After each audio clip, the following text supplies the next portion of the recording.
Part 1. Part 1. You will hear part of a telephone conversation between a job seeker and a recruitment agent. First, you have some time to look at questions 1 to 6.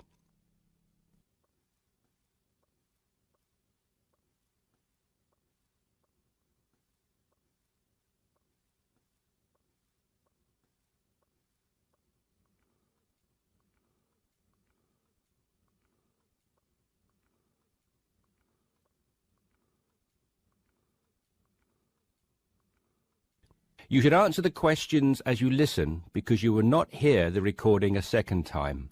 Listen carefully and answer questions 1 to 6. Yes, so that's Janet Thompson. Would you like me to spell it? If you wouldn't mind, thank you. Just the surname, please. No problem. It's Thompson. Great. Now, Janet, before we go through the openings I have here in front of me, might I just take a few more details to complete your profile on my system? Of course. What would you like to know? Well, let's start with your email address, please. OK, janthompson@hort.net. I see. Is that Jan as in Jan? No, that wasn't available. I had to make do with Jann. Here, let me spell it for you again, just to be sure. JANNTHOMPSON@hort.net. Much obliged. And could I ask, do you have your referee details to hand? Yes, what do you need? I need one work reference and one character reference from a friend or colleague. OK, for a work reference, there's Jane Foote. She's my former boss at Bermuda Girls' School, head of English. OK. My personal referee is Monica Carbody. Mon and I have been best friends since we met in Bermuda in 1991, when she was deputy head of English under Mrs. Foote. Perfect. And you mentioned, of course, that you're an English teacher, but are there any additional subjects you're qualified to teach? Yes, I have a diploma in special needs, and I can also do history to GCSE level. Very good.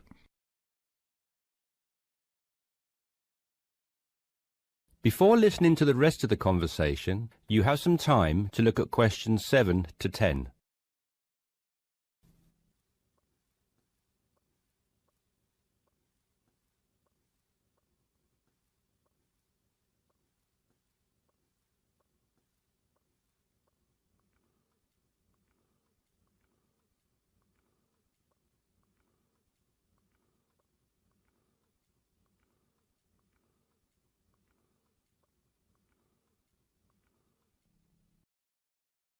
Now listen and answer questions 7 to 10. Do you think I stand a good chance of finding something? Oh, better than good. In fact, we have some positions we can offer you today. You see, it's not so difficult to find a temporary role. Tell you the truth, there are plenty of them around, but getting a permanent position will prove a little more trying, though. Would you be prepared to take up a position short-term? Of course, anything that pays. Excellent. Well, there are 3 positions that I can offer you right now. The first is a teacher of English in LaSalle School. I'm sure you know it, right in the city centre. Yes, near where I live, actually. Even better. Well, it's a 6-month contract, and the very attractive thing about this role is that the head of English at LaSalle will, if she's satisfied with your performance after 6 months, offer to make you a permanent member of staff. Wow, that's food for thought. It certainly is, bearing in mind what I said before about how hard it is to find a permanent role. The second position I have to offer you is in a school near Chelsea. It's called the Chelsea Free School. Are you familiar? I can't say that I've heard of it. Well, this contract is for 1 year, which is a lot better, looking at it from a short-term job security perspective, than the first role I mentioned. But you also have to realise that you are a temporary replacement for a female teacher who has taken maternity leave. There is no prospect of the position being made permanent. I see. I have one other vacancy at the minute, though I doubt you'll find it quite so appealing. It's situated in rural Cambridgeshire. I'll spell that just in case you want to take it down. CAMBRIDGESHIRE. And the school simply goes by the name Cambridge, though it's not in any way related to the other more well-known establishment of the same name. I was just going to ask that. What a lovely location, though, eh? Yes, but there's a catch. It's only a 6-week contract to cover for someone on extended sick leave. I see. Well, I guess that's ruled out then. What sort of salary can I... That is the end of part 1. You now have half a minute to check your answers.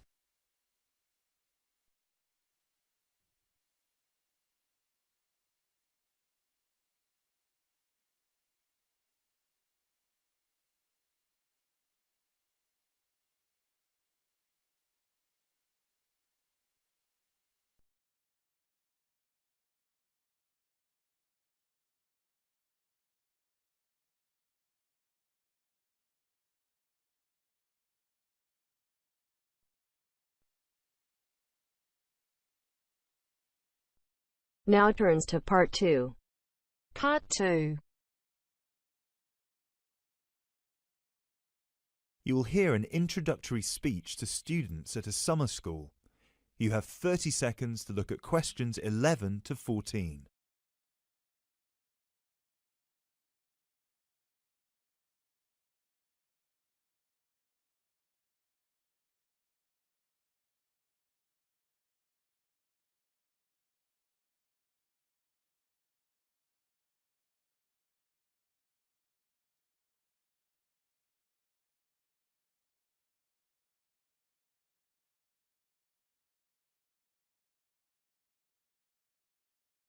Good morning, everyone, and welcome to Climb Summer School. Now, I know most of you have travelled a long way to get here, and you're probably looking forward to settling into your rooms. So I promise I won't keep you long, but we've got to get through this very brief induction just to make your stay here as pleasurable as possible. Now, as you can see, while we're located very close to the centre of London, we're actually quite cut off from the main road. And we've got plenty of space for our facilities and students. This was part of our founder's vision, Jasmine Climb, who thought that the best environment for teenage students would be a place that combines the comforts of a big cosmopolitan city with the beauty and serenity of a quiet, remote site. Now, back in 1983, when our school was founded, this all here was an abandoned warehouse, and the classes were held in the main building that you can see over there. There were no trees, no conifers surrounding the property. There wasn't even a main gate. It took years and a great deal of effort to get our school to where it is today. And I'm sure that if you take a look at page 34 in your brochures, where you can find a picture of what the school used to look like back then, you'll agree that the changes we've made are more than impressive. But it's not just the facilities that make Climb Summer School special, obviously, and I'm certain you already know this. Over the following 10 weeks, you'll receive an assortment of classes on a variety of topics, ranging from language, literature and poetry to creative writing, communication and project management. All of these modules have been designed to improve your chances of getting a place in the universities of your choice, while also giving you the opportunity to learn, excel, and of course, also socialise with people from all over the world. I can tell you, just among the 30 of you, we've got about 21 different nationalities. So what happens now? First of all, I'll be handing out a map of the premises for you to have a look at, and explaining where everything is. Once we're done here, you'll all be taken to your rooms where you can unpack and relax for a couple of hours. And later on, we'll be having our first activity of the day, a mix and match lunch in the main hall, where you'll have the chance to meet your new classmates.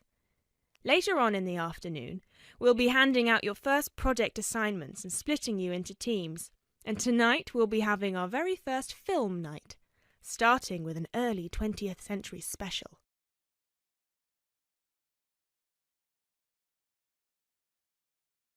You now have 30 seconds to look at questions 15 to 20.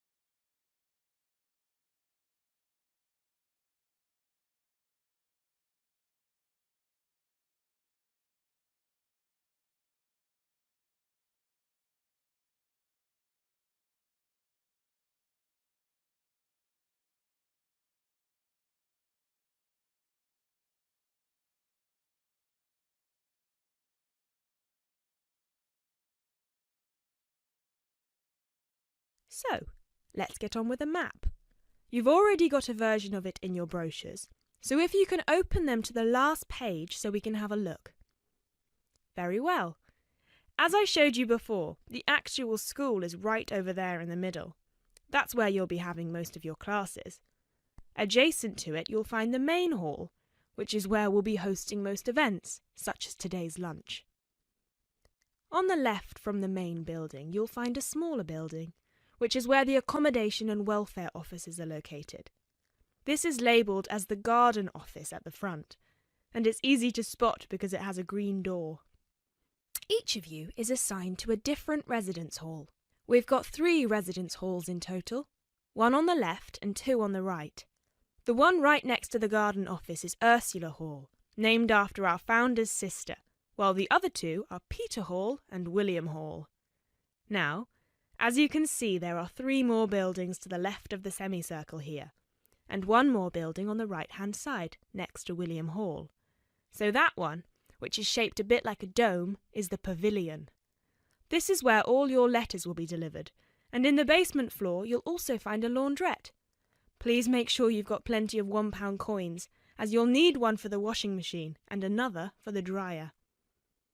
And that row of buildings on the left, the one closest to us here at the gate, is the canteen, where you'll be able to buy snacks as well as breakfast, lunch and dinner, on days when we don't have an event with food provided. The next one is the gym, which is open from 7 a.m. to 8 p.m. from Monday to Friday, and until 10 p.m. at the weekend.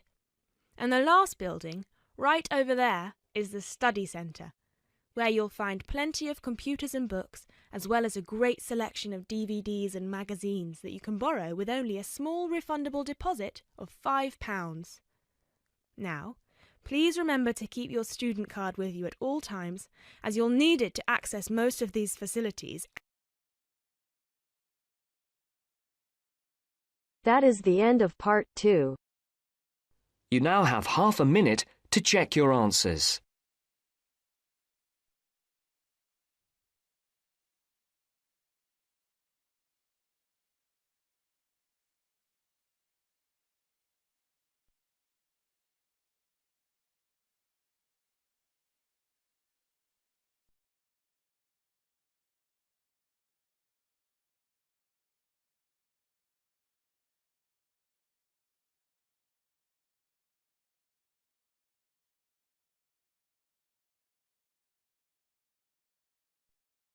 Now turns to part 3. Part 3. You will hear 2 business studies students, Evelyn and Mark, preparing for a seminar presentation. Before you hear the conversation, you have some time to look at questions 21 to 25.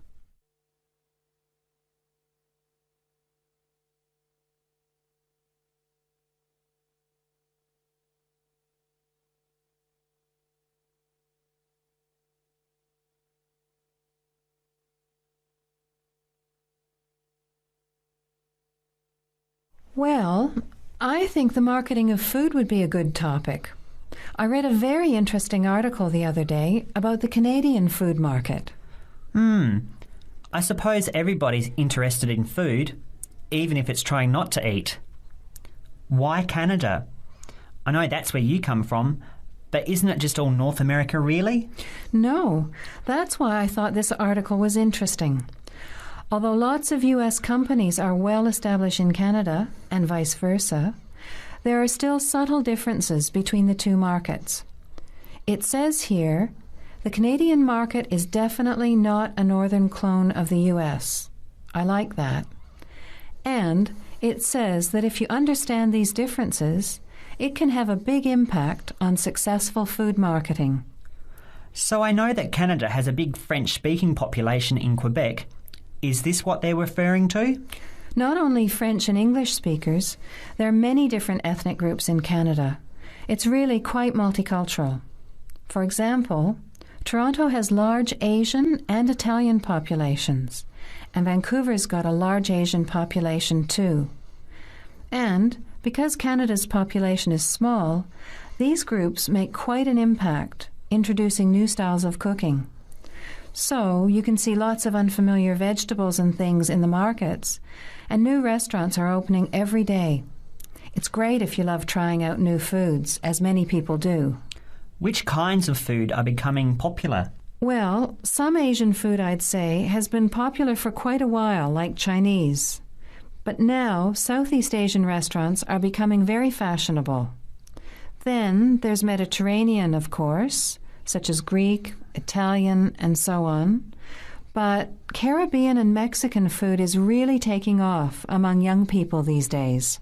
So are the supermarkets starting to stock the ingredients that are needed to prepare these foods at home? You know, all those unusual condiments and sauces. Yes, that's right. It's quite interesting going to the supermarket, isn't it? And noticing how they're introducing sections for foods of different nationalities. You can buy quite exotic products locally these days. The article mentioned that 80% of the Canadian retail market is controlled by 8 major national supermarket chains, so that when they introduce changes, they can happen quite rapidly. OK. Well, how are we going to organise this seminar then? I made some notes on the trends in the Canadian market, about changing tastes and also patterns for where food is consumed. I thought maybe we could summarize it into a chart or table and maybe use the overhead projector to present it. Good idea. Maybe I could have a look for similar trends and tastes in Australia and the UK for comparison. Let's have a look at what you found. Before the conversation continues, you have some time to look at questions 26 to 30.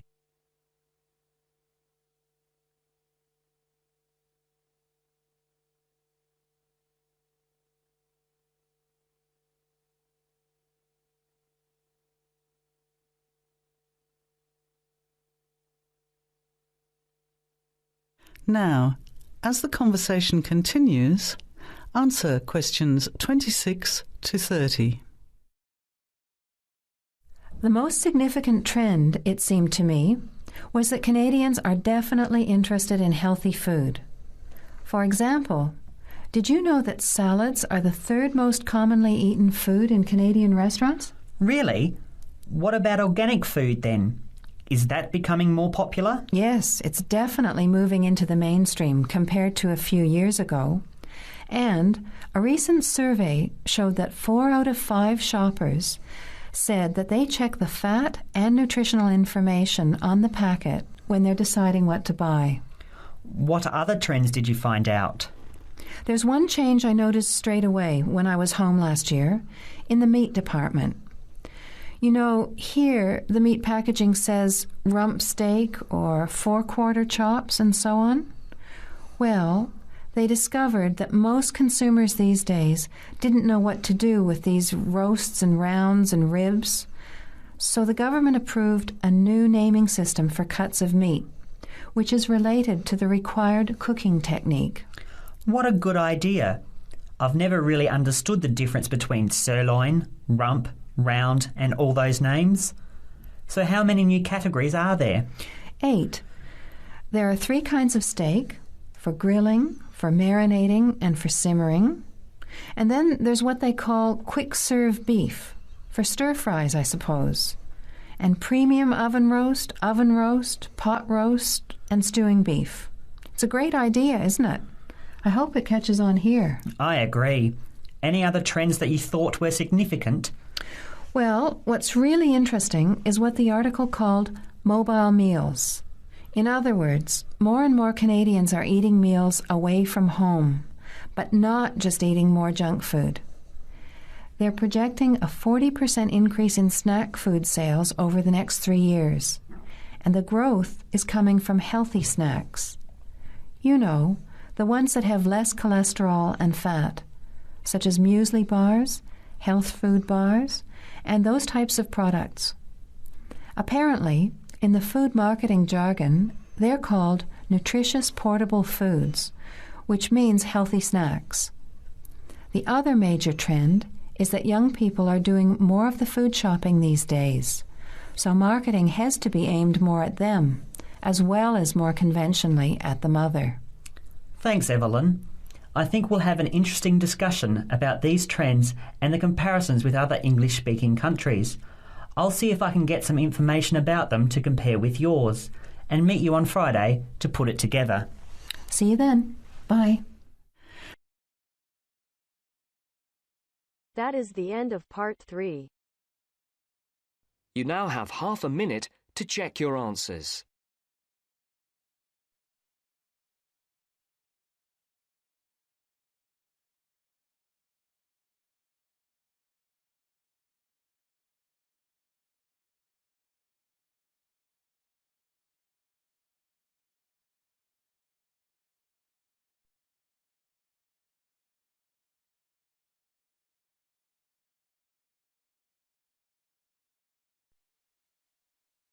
Now turns to part 4. Part 4. You will hear a lecture about English language. You have 30 seconds to look at questions 31 to 37.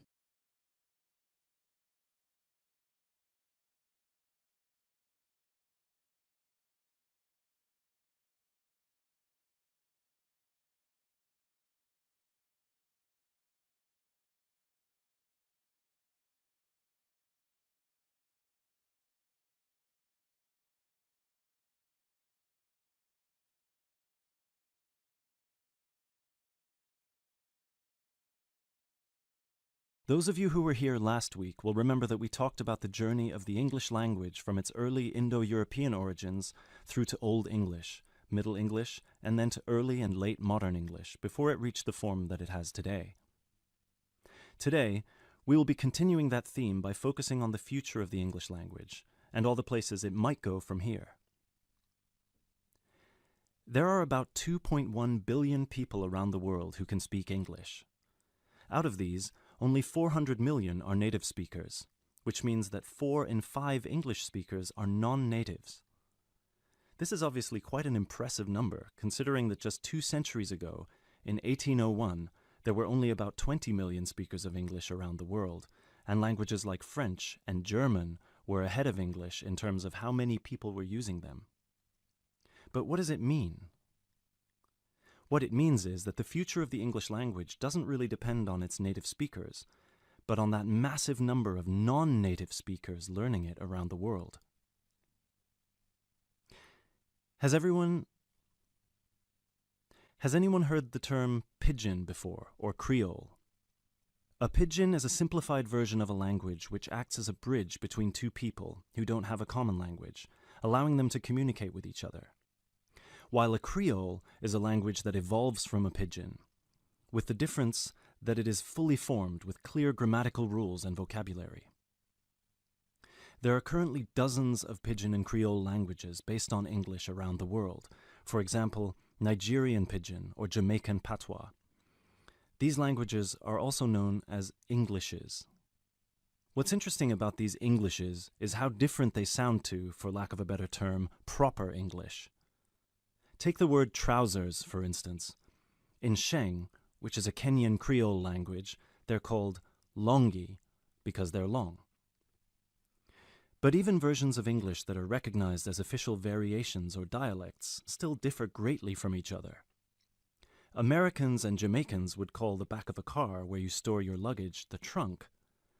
Britons, Australians, Canadians, and other Commonwealth countries would call it the boot. A subway in the UK is a tunnel under a road that allows pedestrians to cross safely. In the US, it's an underground train. You might think of these differences as minute, but when you take into account the dozens of different versions of English out there, a very intriguing parallel arises with another language from the past: Latin. Latin, too, used to be a lingua franca. Nowadays, it's all but dead, spoken only by a few clerics and scholars. At some point in history, it splintered into various different languages which became known as Romance languages. For example, Spanish, Italian, or French. There are some that theorize that the same thing might happen to English in the near or distant future, that all these Englishes we have today in different countries will continue to develop, so pidgins will turn into Creole languages, and Creole languages will turn into just languages, and English itself, as we know it today, will disappear, or become less and less important. It's an interesting theory, if nothing else. You now have 30 seconds to look at questions 38 to 40.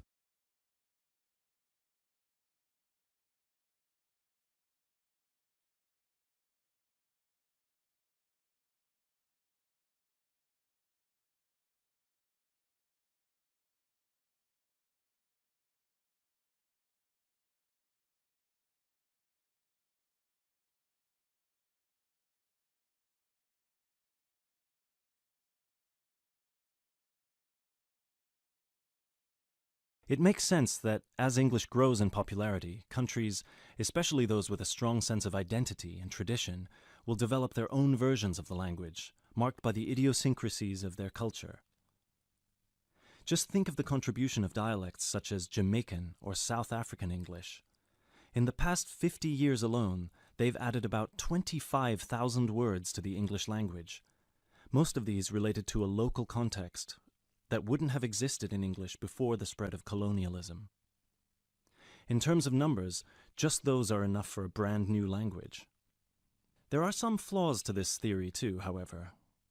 While it's true that Latin and English have a lot of similarities in terms of how they developed, or have developed throughout history, there is one big difference. We currently live in an era of globalization. Today, you can be in India and stream an American film or TV series in seconds. You can be in Nigeria and listen to British music. You can be in Brazil and read a novel from an Australian author. Just a few centuries ago, this was unthinkable. So what's the other way that English could go? According to some experts, there's the possibility that it could maintain its status as the world's global language, but with a few differences. Already today, most conversations in English occur between non-native speakers. While many of these might be fluent, the majority probably only have an intermediate understanding of the language, devoid of the nuances, colloquialisms, and complex collocations that native speakers employ in their interactions. This means that over time, English could turn into some sort of world speak, the official lingua franca for the entire world, but in a simplified form. Some scholars have even started trying to develop that version of English by selecting the most useful words in the English vocabulary for non-native speakers to learn.